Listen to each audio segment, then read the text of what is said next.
Workshop pemetaan partisipatif lokal di Marga Sambat yang diadakan di Rumah Adat Desa Linau, Kecamatan Maje, Kabupaten Kaur pada hari Selasa 25 Mei 2015 yang dihadiri kepala desa, tokoh masyarakat, dan pemuda.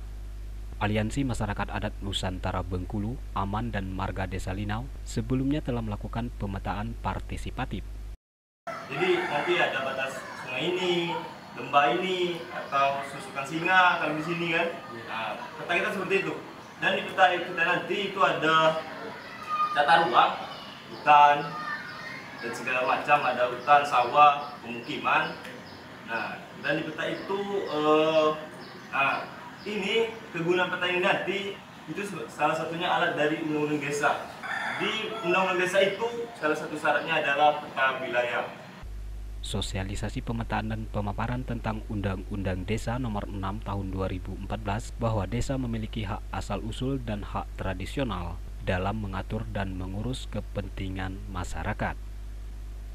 Aliansi Masyarakat Adat Nusantara Bengkulu menyampaikan keterkaitan dana 1,4 miliar dari pemerintah per desa sangat ditentukan luas dan banyaknya penduduk, kesatuan masyarakat hukum yang memiliki batas wilayah yang berwenang untuk mengatur dan mengurus pemerintahan, kepentingan masyarakat setempat berdasarkan prakarsa masyarakat. Saya baca kemarin itu terkait dengan Undang-Undang Desa. Jadi nanti peta ini sangat berguna nanti ke depannya untuk dokumen RPJMD itu.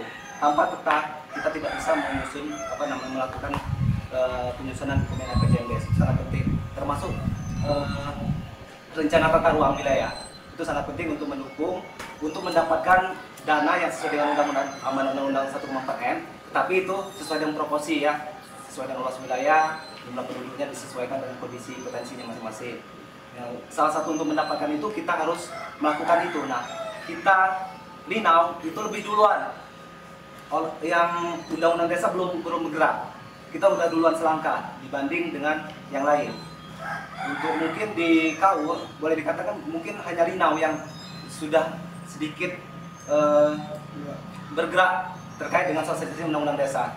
Jadi banyak sekali untuk implementasi atau kegiatan-kegiatan harus dilakukan oleh pemerintah desa terkait dengan untuk mengambil atau mencapai duit 1,4 M itu. Banyak tahapan yang harus dilakukan oleh masyarakat. Kita sudah mendahului itu. Jadi kita nanti prosesnya mungkin akan lebih cepat seperti itu, karena kalau di Undang-Undang bulan 7 itu sudah masyarakat sudah harus menyusun RPJMD itu. Nah, dari kegiatan-kegiatan yang dilakukan oleh Aman itu akan membantu proses itu, selain dari untuk akomodir hak-hak masyarakat adat di sini. Sebagai langkah awal, Aman Bengkulu bersama masyarakat Desa Linau mengadakan pemetaan desa, mengingat peta dan penyusunan tata ruang desa sangat penting agar tidak terjadi konflik tampal batas wilayah desa. Atau yang lainnya itu mengaju dengan pemetaan desa tadi. Namun di situ tidak menutup kemungkinan ketika kita berjalan begitu mulus pemetaan. Secara spesifik ya, lokasi Desa Linau sangat luas dan dibatasi, ada laut, ada pantai, terus gunung, dan kemudian besar kemungkinan juga di sekeliling itu ada yang punya hak orang lain, namanya desa lain, otomatis kan. Ketika kita beranjak ke sana tentu ada konflik di situ. Tadi Bapak mengatakan ketika kita sudah memetakan, kita ajukan ke kabupaten dan pemerintah daerah, itu sudah ditandatangan, sudah sah hak milik desa. Belum tentu. Kalau kita jual beli, itu otomatis ada tanda sebatas dan tanda tangan tersebut. Nah, ketika itu bermasalah sejauh mana spesifik hukum daripada Aman untuk menyelesaikan permasalahan ini, kami juga belum mengerti sejauh itu bagaimana tindak lanjutnya nantinya. Tentunya di saat kita memetakan Desa Linau, otomatis ini lokasi Desa Linau. Setidaknya di sekeliling ini kan ada desa-desa tetangga. Apakah mereka tidak mengetahui dengan mendatangani berita acara atau peta tersebut? Nah, jadi persetujuan dari desa itu sah, misalkan kalau sah. Kalau kita jual beli kan ada saksi sebatas misalkan ya. Kalau desa kan saksi desa ke desa. Nah, jadi sejauh mana dari pihak Aman untuk menyelesaikan permasalahan itu nanti bisa, andai kata itu nanti terjadi? Kalau tidak mutlak langsung ujuk-ujuk diperdakan gitu, tidak Pak. Artinya masih ada lagi proses setelah ini, proses kesepakatan bersama dengan masyarakat desa itu Pak. Jadi tidak ujuk-ujuk langsung kita minta disahkan oleh Pemda ataupun juga pemerintah desa tidak? Seperti ini peta, Pak. Nanti peta ini setelah jadi, nanti kami menyerahkan peta setelah peta itu jadi, itu pengesahannya desa tetangga itu dilibatkan, Pak. Desa tetangga itu dilibatkan, dan apabila tanah itu Bapak, kita tidak tahu akan terjadi 10 tahun atau 5 tahun atau setahun ke depan. Tanah Bapak, tanah wilayah ini akan terjadi digusur ataupun seperti apa, tapi batas wilayah Bapak tidak akan pernah berubah, Pak. Kita menggunakan GPS, kita menggunakan titik koordinat, menggunakan satelit. Andai pun tanah itu jadi ratakan, penting tadi data, pasti kan nggak bisa lagi. Ini batas, Pak, ini kayu hilang. Maka titik koordinat itu kita gunakan GPS kembali, akan bertemu kembali, Pak. Itu penggunaannya. Dan apabila yang Bapak jelaskan tadi kan, sejauh apa dengan ke masyarakat tetangga, maka saat peta itu selesai, kami nanti akan menemui, datang ke desa menyerahkan peta, dan saat itu kita memanggil tetangga sebelah, seluruh tetangga kan, untuk menyerang ini batas-batas wilayah itu.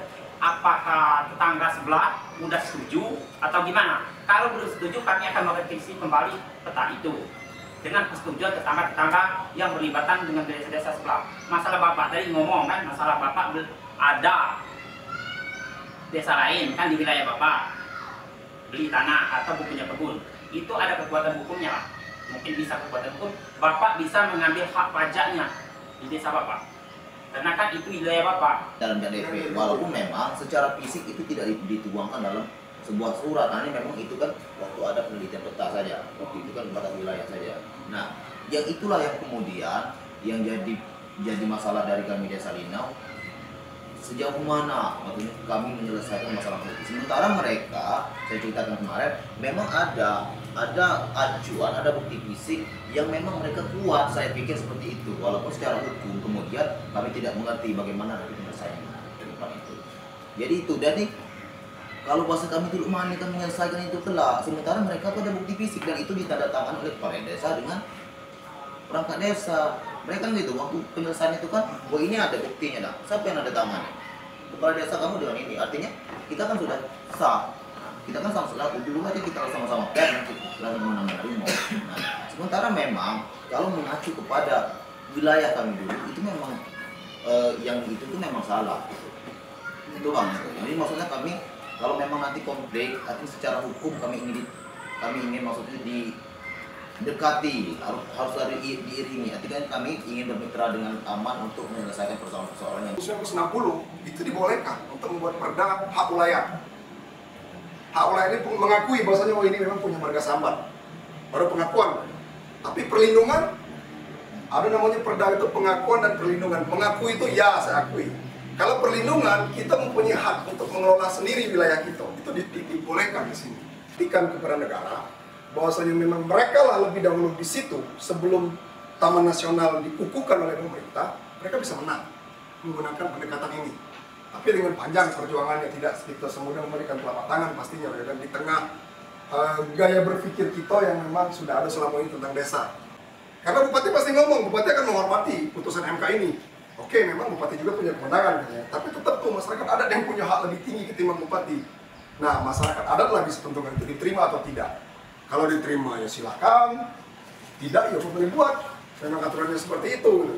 Tapi memang akan lebih baik karena kita berpikir dengan gerakan masyarakat adat ini adalah masyarakat adat ini kan kearifannya arifnya ini kan luar biasa nih.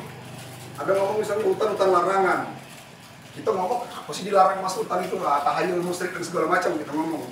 Namun faktanya ternyata ada mata air yang dilindungi di sungai itu, di hutan itu, sehingga jangan dirusak. Nah, kearifan-kearifan lokal yang seperti ini yang harus kita kumpulkan. Nah, pertanyaan kita sekarang, masyarakat adat Sambat melakukan pengumpulan itu tidak? Masih ada tidak? Jangan-jangan sudah hilang semua kan? Karena memang kita sudah lupa. Itu apa namanya? Cara berpikirnya kenapa memang masyarakat adat gerakannya sekarang mulai banyak muncul. Pembentukan peta ditentukan warga desa itu sendiri berdasarkan musyawarah bersama, pemberdayaan masyarakat, berdasarkan prakarsa masyarakat, hak asal usul, dan adat istiadat desa.